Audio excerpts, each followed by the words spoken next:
हमारा जो मस्तिष्क है, दिमाग है, जी उसकी शक्ल और अखरोट की शक्ल एक है। बिल्कुल।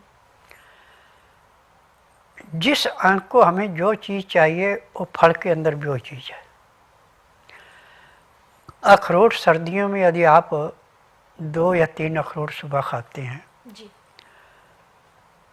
तो जिन्होंने अभी चीज़ रखी थोड़ी देर में भूल जाते हैं, तो उनको कंप्यूटर की भांति वो याद हो जाती है। ये अखरोट के अंदर के गुण है। अखरोट 2 किस्म का है। जी एक जंगली है, वो बड़ा टाइट होता है, उसका छिलका बहुत टाइट है और निकालने में बड़ा मुश्किल होता है। एक भुर्ज अखरोट है जो कि आप हाथ में लेके ऐसे भी तोड़ सकते हैं। जी उसका छिलका बड़ा मुलायम होता है। तो आपको दोनों अखरोटों में से जो भी मिले आप उसको ले सकते हैं। बल्कि आजकल तो ऐसी भी सुविधा हो गई है कि अखरोट की गिरी भी लग मिल जाती है। परंतु एक बात का ध्यान रखना कि अखरोट पेट से टूटने के बाद 1 साल तक ठीक हो रहता है। उसके बाद फिर अंदर से इसमें जो है स्वाद बदल जाता है, तो उससे उल्टियाँ भी लग जाती हैं। अखरोट कभी भी लें तो नया और ताज़ा ही लें, और जो आप अखरोट की गिरी भी लें वो भी ताज़ी लें। पहले टेस्ट कर लें दुकान पे। और जो आजकल ऑनलाइन आप मंगाते हैं उनमें भी बड़ी हेरा फेरी है। आधा माल कुछ और होता है, आधा माल कुछ और होता है। बिल्कुल। तो इस बात का ध्यान रखना। बल्कि सबसे अच्छा यह है कि जहाँ से भी आपने माल लेना पहले माल को टेस्ट कर लें जी और अपने सामने फिर पैक करवाएं टेस्ट किए हुए माल से। वही माल आपको लाभ देगा।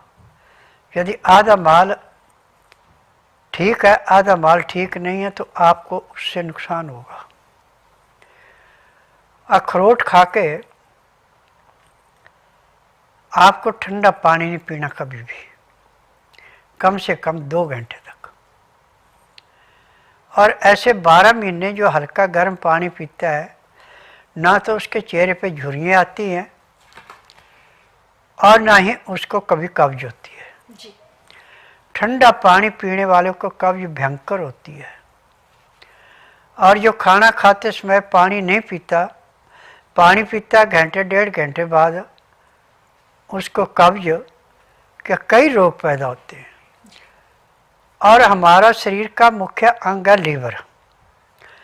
यदि लीवर पूरा काम कर रहा है, पैंक्री इंसुलिन बना रही, पित्ते में तेजाब नॉर्मल, हमें बीमारी कोई नहीं है।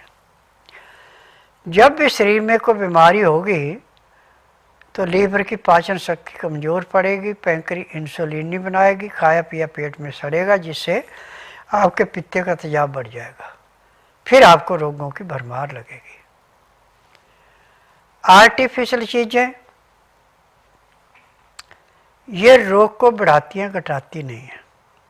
और आजकल तो प्रथा होगी कि एसी में काम करना, एसी में सोना, ऑक्सीजन पूरी मिलनी नहीं, आपने अमोनियम गैस का प्रयोग ज़्यादा करना, तो आपको रोग तो मिलेंगे। आज आप किसी भी डिपार्टमेंट में जाइए, किसी भी घर में जाइए, आपको किसी न किसी रोग का रोगी जरूर मिलेगा।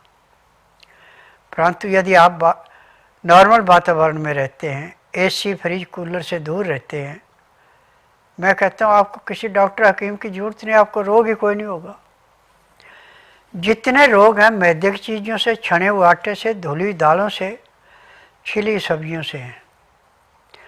यदि आप चोकर वाला अनाज, छिलके वाली दालें और छिलके वाली नर सब्जियाँ खाएं और नमक आयोडीन छोड़ के, सिंधा या काला नमक, काली मिर्च, हल्दी, इसका प्रयोग आप उचित मात्रा में कर रहे हैं, आपको रोग होगा कोई नहीं। जी परंतु जब हम इससे मुंह मोड़ते हैं और बहकावे में आयोडीन नमक खाते हैं, तो आयोडीन नमक तो आपको रोग को बढ़ा सकता है, काट कभी नहीं सकता।